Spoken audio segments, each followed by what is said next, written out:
مولاي صل وسلم دائما أبدا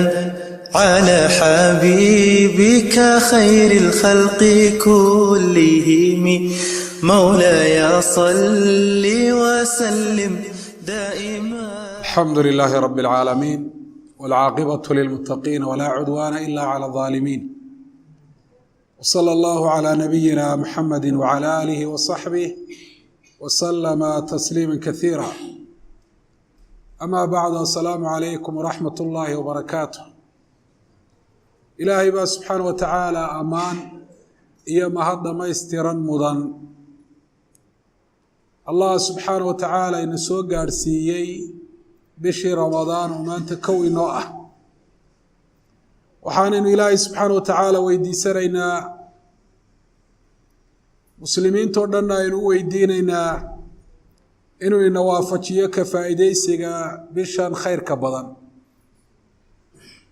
iyo inaynu ka dhiganno bil aynu ka sahay qaadanno, inuu uga sahay qaadanno liliqaa'i illaahi subxaanahu wa tacaala, ilaahay la kulankiisa iyo hor istaaggiisa. darsigan aynu akhrin doono wakhtigan salaada duhur kadib waa darsi ku saabsan qisasun wa cibar, qisooyin iyo casharo laga baranayo iyo cibrooyin laga qaadanayo. qisooyinkaasi waa axsanu lqisas, qisooyinka kuwa ugu wanaagsan waa qisasu lqur'aan waalqisasu alwaarida fi axaadiidi nabiyi calayhi الsalaatu wasalaam asaxiixa. waa qisooyinka ku xusan qur-aanka kariimka ah iyo kuwa ku xusan axaadiida nebiga calayhi الsalaatu wasalaam ee iyaduna axaadiid nebiga ka sugnaatay. qiso markaa samaysa oo aan xaqiiqo iyo dhab aan ahayn, ama qiso la soo tabiyey oo sanad saxa aan loo haynin, halkan kama sheegi doono. waayo ujeeddadu ma aha min baabi tasliya, ma aha in wakhtiga la ysku dhaafiyo waxoogay naftana lagaga farxiyo oo loogu laabqaboojiyo, ma aha ujeeddada aynu ka leenahay qisooyinka aynu sheegi doono. maqsuudka aynu ka leenahay waa maqsuudka ilaahay subxaana wa tacaala qisaska ugu sheegay fi lqur'aani alkariim, iyo nebigeennu calayhi salaatu wasalaam qisooyinka faraha badan ee ummaddiisa uga waramay sheegisteeda ujeeddada uu ka lahaa. darsigeennan maanta oo ah darsiga koobaad biidni illaahi subxaana wa tacaala waxaynu kaga hadli doonaa muqadimaad ama hordhacyo ku saabsan qisa waa maxay, qisaska ku soo arooray qur-aanka iyo xadiidka nebiga calayhi salaatu wasalaam, waxyaabaha ay qisas kale kaga duwan yihiin waa maxay, maxaa ay tahay qofka muslimka ahi qisooyinka la sheegi doono ee qur-aanka lagu sheegiyo xadiidka nebiga calayhi salaatu wasalaam inuu ka faa'iido. haddaynu eegno qur-aanka kariimka ah, waxa uu ku magacaabay wararka uu inooga sheegay ummadihii hore iyo dadka inaga horreeyey buu qisas ku magacaabay.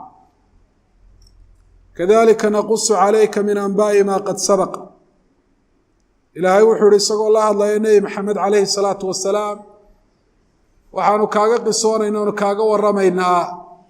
kuwii horreeye ee tegey wararkoodii wax ka mid aanu kuu sheegayna.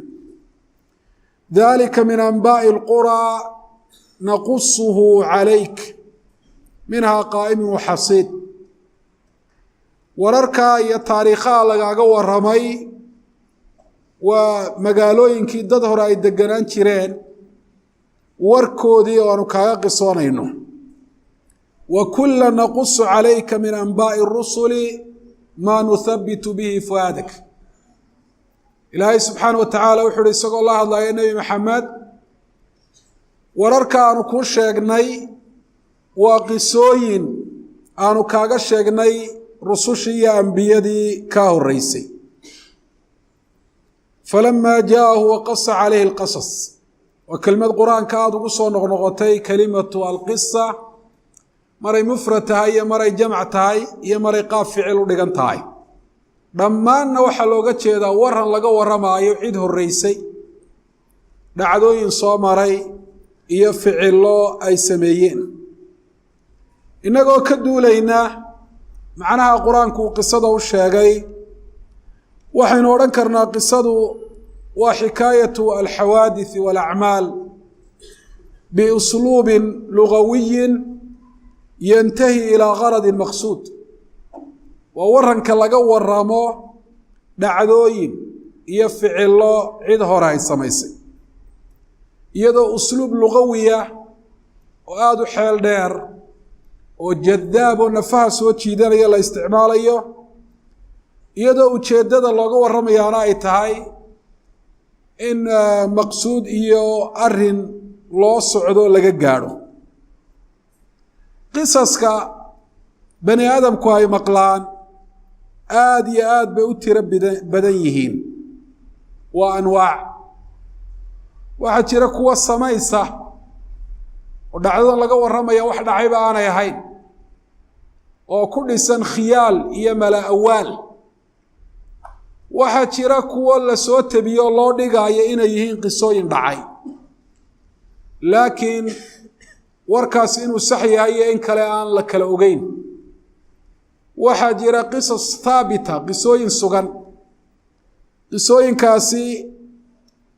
oo loo hayo sanad silsilad tabiyayaalah oo looga qaateenna ah oo qisadaasi ilaa laga gaadho istaba taxan oo istaba taalla qisaska haddaba waxa u wanaagsan qisasu alqur'aani wa qisasu alxadiid qisooyinka ku soo arooray qur-aanka iyo xadiidka nebiga calayh isalaatu wasalaam ilaahay baana sheegay inay yihiin axsanu lqisas naxnu naqusu calayka axsana alqasas bima awxaynaa ilayka hada alqur'aan wuxuu ilaahay la hadlayaa nebi maxamed calayhi isalaatu wasalaam waxaanu kuugu warannay o aanu kuu sheegnay qisooyinka u wanaagsan qisooyinkaasi oo adiga kuugu yimi waxyi qur-aanka lagugu soo dejiyey ee hadalka ilaahay ka mid a maxay u noqdeen qisasu lqur'aani walxadiid axsanu lqasas qisooyinka kuwa u wanaagsan awala lianna kullahaa sidqun wa xaqun waa qisooyin runa oo dhaba maaha qisas samaysa maaha kuwa been abuura maaha kuwa aan la garanahayn cidda soo warisay allaha alcaliimu alkhabiir mid wax walba og wax muuqdiyo wax qarsoon xogogaalla waa khalqigiisa kuwoodii hore iyo kuwa dambe waxa tegaya waxa soo socdaiyo waxaan weli aan dhicin ayaa qisaskaasi ka warramay walihaada waa qisas xaqa naxnu naqusu calayka naba'ahum bilxaq buu hi ilaahay subxana wa tacaala warkoodii baanu kuu sheegayna aanu kaaga qisoonaynaa sheegistaasi oo ah mid xaqa yacnaa mid runa ina haada lahuwa alqasasu alxaq mar kale ilaahay wuxuu sheegay qisooyinkaasi inay yihiin qisooyin xaqa oo dhaba oo aan been ahayn qisaska qur-aanka iyo xadiidka nebiga ku soo arooray qisaska kuwa u wanaagsan waxay ku noqdeen waa qisas haadifa waa qisooyin laga leeyahay ujeeddo weliba ujeeddo fiican baa laga leeyahay ujeeddada laga leeyahay waa dadkaa loo sheegayaa inay iimaan ka kororsadaan inay ka bartaan culuwulhimma inay ka digtoonaadaan ummadihii iyaga ka horreeyey waddooyinkii ay ku halaagsameen inay maraan iyo ficiladii ilaahay subxaana wa tacaala uu ugu cadhooday qisasu lqur'aan ilaahay subxaana wa tacaala markuu sheego wuxuu daba dhigaa ujeeddada loo sheegaya inay tahay dadka loo sheegaya inay ka fikiraan faqsus ilqasasa lacallahum yatafakkaruun ilaahay wuxuu uhi nebi maxamedow qisooyinkaa lagu waxyooday dadka uga waran si ay u fikiraan dadku dabeetana ay u waantoobaan laqad kaana fii qasasihim cibratu liuli lalbaab ilaahay wuxuu ihi ummadaha hore qisooyinkooda lagu sheegay dadka caqliga leh garaadka fiican ayaa ku cibro qaadanaya oo cashara ka baranaya maa kaana xadiidan yuftaraa mana aha qisaska qur-aanka iyo kuwa nebiga calayhi salaatu wasalaam waxyiga loogu sheegay war la been abuuray ma aha qofka muslimka ahi qisaskaa ku soo arooray qur-aanka iyo axaadiida nebiga calayhi salaatu wasalaam ee saxiixa ah waxa uu ka baranaya casharo waxaana ay tahay cibrooyin fara badan inuu ka qaato waana ujeeddada si aynu sheegnay qisaska laynoogu sheegayba casharadaasi waxaa ka mid a isdaadu minha aw biha iimaanan qofka muslimka ay qisaska markuu maqlo qisasu alambiyaa qisasu saalixiin qisasu lumam wixii lagu ammaanay wixii lagu dhaleeceeyey wixii ay ku mutaysteen nasriga iyo ilaalinta ilaahay wixii ay ku mutaysteen jabitaanka iyo halaagga iyo cadhada ilaahay subxaana wa tacaala inay ku dhacdo arrinta noocaasi qofka muslimka ah iimaan bay u siyaadinaysaa u kordhinaysaa iimaanan billaah wa iimaanan binnabiy calayhi salaatu wasalaam wa iimaanan bilqur'aani alkariim oo qur-aanka marka hore isagoo rumaysnaa nebi maxamed calayhi salaatu wasalaam qofka isagoo rumaysnaa qisaskaa haabitkee sugnaaday marka uu akhriyo iimaankaasi uu sii kordhaya waayo nebi maxamed calayhi salaatu wasalaam yaa uga warramee u sheegay qisooyinkan haddaanu ahay nebi loo waxyooday waxay calaamad iyo daliil u tahay calaa nubuwati nabiyi calayhi salaatu wasalaam nebinimadii rasuulka calayhi salaatu wasalaam waxay qisasulqur'aan ay daliil u yihiin xaqnimada qur-aanka iyo inuu yahay hadal ka soo fulay allaha khaaliqa ah albaari alcaliim alkhabiir waayo waa qisas soo noqnoqday wamaca dalika qisas iskhilaafaya oo iska hor imanaya maaha waana qisas laga warramayo waxyaabo qur-aanka soo degitaankiisii ka horreeyey qisaskaasi oo waaqica iyo xaqiiqadu si ahaydna waafaqsan waxay daliil u yihiin qur-aanku inuu yahay hadalkii ilaahay subxaanahu wa tacaala qofka muslimkaahi markuu maqlo qisas alqur'aan walqisas alwaarida fi laxaadiidi saxiixa waxa uu ka faa'iidaysanaya culuwu himma gaar ahaan marka looga warramo ambiyadii ilaahay iyo cibaadadoodii alla ka cabsigoodii khushuucdoodii akhlaaqdoodii iyo dhaqankoodii wanaagsanaa marka looga warramo sabruhum calaa diin illah say ugu sabreen ilaahay subxana wa tacaala diintiisa haddii ay tahay atalaqi la kulanka iyo barashadeeda haddii ay tahay ku dhaqankeeda hadday tahay gaadhsiinteeda iyo gudbinteeda say ugu dhabar adeegeen dhibaatooyinkii adkaa ee soo gaadhay ee af iyo adinba cadowga ilaahay shayaadiinta insiga iyo kuwa jinku intuba ay kula dagaalameen qisasu saalixiin baa qur-aanka iyo axaadiida nebiga lagaga warramay qofka muslimkaah markuu akhriyo wuxuu ka faa'iidaysanaya culuwu himma waxaana arrintaasi ay ku samaynaysaa tanshiid waa dardar gelinaysaa qofka muslimka ah oo aqoonta iyo barashada cilmiga ilaahay uu soo dejiyeyba arrintaasi ay ku dhiiri gelinaysaa wakadalika cibaadaadkii markii hore gaabiska uu ka ahaa akhlaaqda iyo dhaqanka iyo dabeecadda wanaagsan iyo mucaamalada fiican ee dadka wanaagsani ay khalqiga kula dhaqmi jireen ee qisaskaasi ay ka warrameen ayaa qofka muslimkaahi uu ka baranaya wuxuu noqonayaa qofka muslimkaahi meel sare mid hiigsanaya oo dadka wanaagsan ee looga warramay wanaagga lagu sheegay ayaa qofka muslimka ee qisaskooda maqlaa uu hiigsanaya walihaada baa ilaahay suuratu lfaatixa maruu ku sheegay ducada qiimaha badan ee ay tahay qofka muslimkaa inuu mar walba ku ducaysto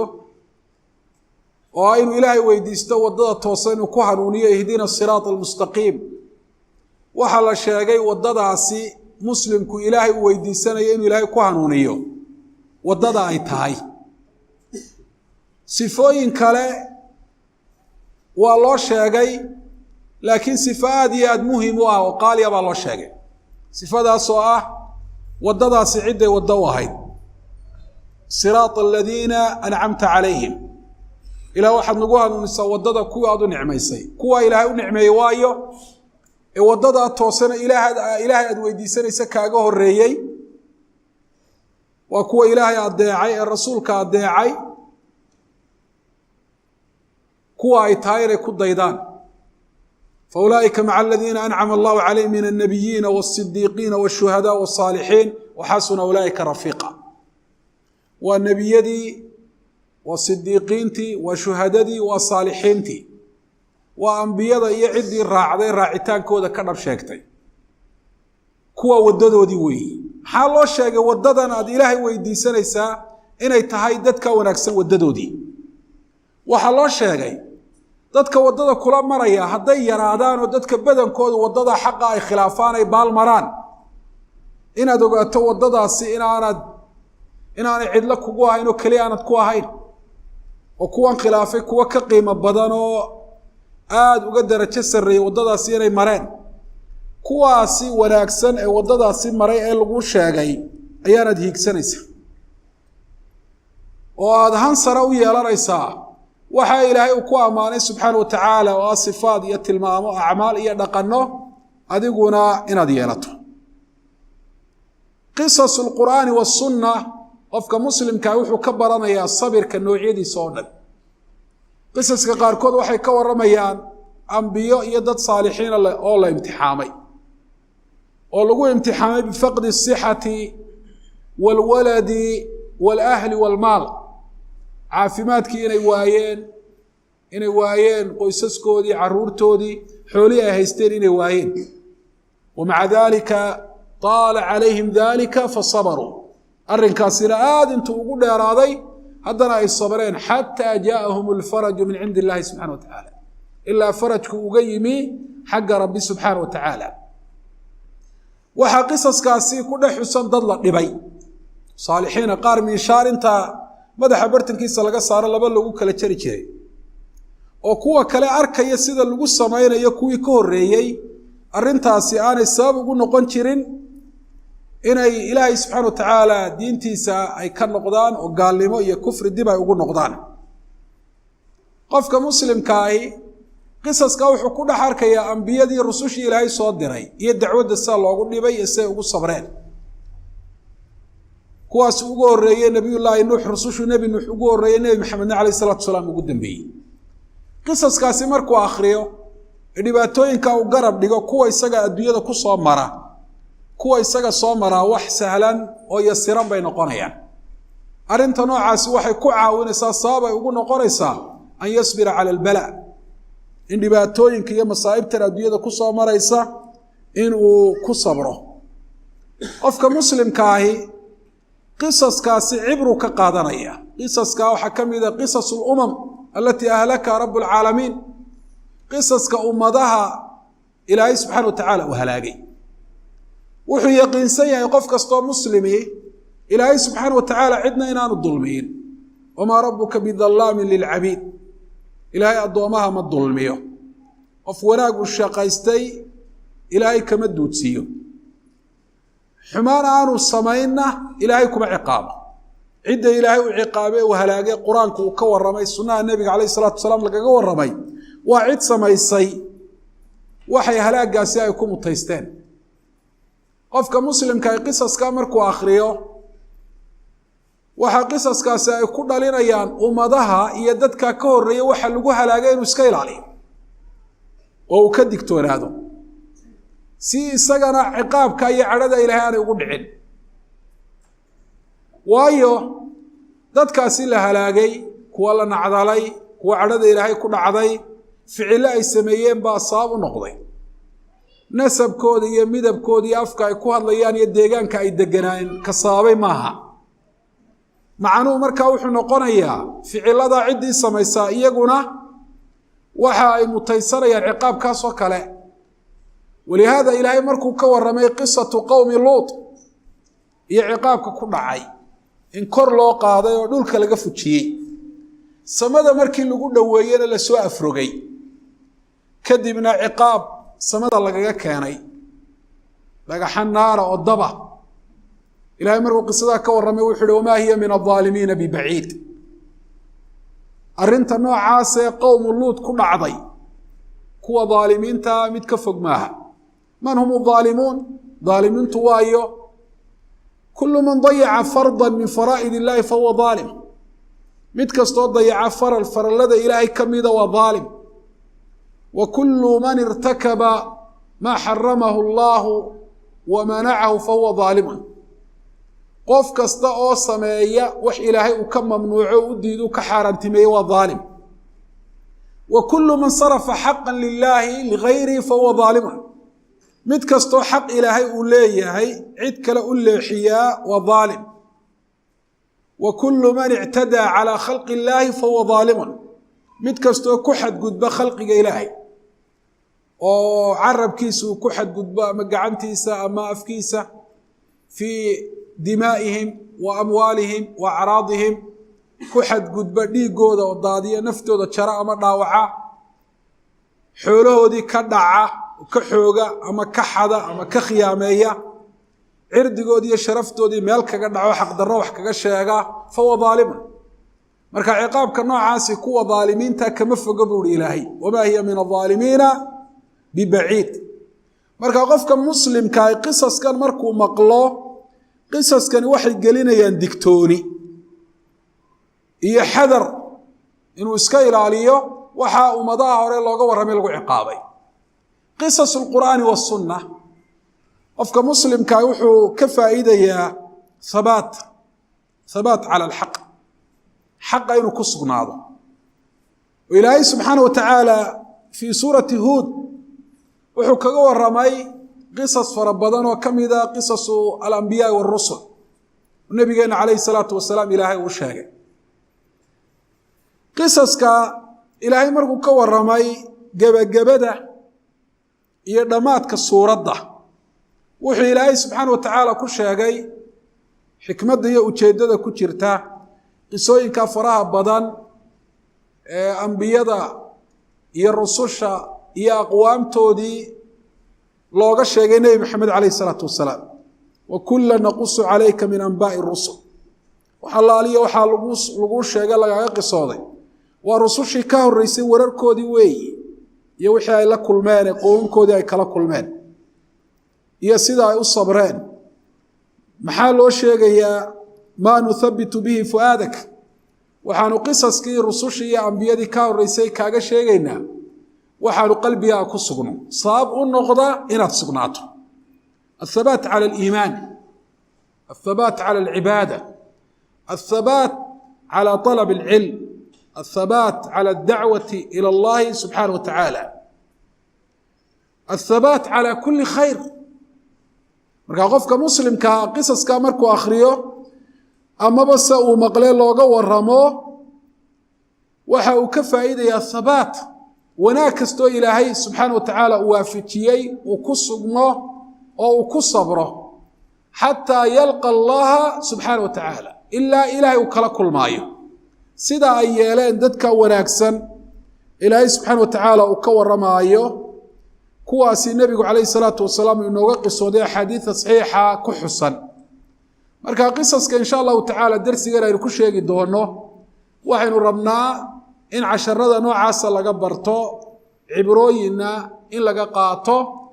waxaynu rabnaa inaynu jeclaano anbiyada iyo rususha waxyaabaha qisaska laga barnayo bay kamid tahay iyo dadka saalixiinta inaynu jeclaano wanaaga ilaahay uu ka sheegay oo aynu saab inoogu noqdo inaynu jeclaano qulubteena meel weyn ay ku yeeshaan iyaguna inay qudwe inoo noqdaan walka maanta in fara badan oo kamida daayarta iyo dhalinyarta muslimiintu ay tusaale iyo ku dayasho ay ka dhigteen dad aan wanaagsanayn oo marka la saaro miisaanka sharciga miisaanul qur'aani wal xadiis soo baxaya baaba iyo waxba la'aan halka ay qudwe iyo tusaale ay ka dhigteen dadka wanaagsana ilaahay uu ka waramay ilaahay subhanahu wa ta'ala inuu sheego oo ku sheegay fil qur'aan ama nabigu inuu ku sheegay fil xadiis saxiix iyadoo wanaag lagu sheegay sharaf ugu filan dadkaas aynu rabnaa inay dhamaanteenba tusaale inoo noqdaan oo iyaga aynu ku dayano oo iyaga tilmaamahooda ilaahay uu ku jeclaaday ilaahay subhanahu wa ta'ala uu ku amaanay ay ku mutaysteen inay taariikhda ku yeeshaan meelo aanay weligood ka guurahayn oo aanay ka masaxmahayn safaxaad daa'ima inay taariikhda ku yeeshaan inaguna ku sifoowna ayaynu doonaynaa si ilaahay noo jeclaado rabbi subhanahu wa ta'ala raali inooga noqdo darsigan insha Allah darsiga ku xiga waxaynu ku bilaabi doonaa qisatu imaam saabiriin nabiyullaahi ayyub alayhi salatu wasalaam oo quraanka iyo xadiiska lagu sheegay kana mida min a'zami alqisas wa ashaddaha atharan fi qulubi almu'minin almuwahhidin wa nas'al Allah subhanahu wa ta'ala an yuyassira lana dhalika وأن يجعل هذه القصص مفيدا لنا في ديننا ودنيانا، وصلى الله على نبينا محمد وعلى آله وصحبه وسلم تسليما كثيرا.